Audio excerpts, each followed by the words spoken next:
بسم الله والصلاة والسلام على رسول الله صلى الله عليه وسلم. عاملين إيه يا جماعة؟ يا رب تكونوا بخير. ده جنط طبعا معوج، مش محتاج ان حد يعرف ده ايه. الفيديو للتوعية. الجنط الحديد بالذات لما تكون عربية مركبة جنود حديد، لازم أن تكون حمولتك طبيعية بالنسبة للجنط.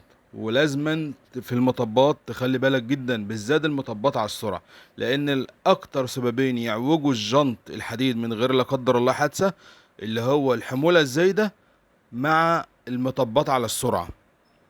كده احنا عرفنا ايه اللي بيعوج الجنوط الحديد واللي يخليها تعمل رف وتعمل دردرة في العربية بعدين، ان انت تحمل حمولة زايدة وتاخد مطبات والعربية سريعة.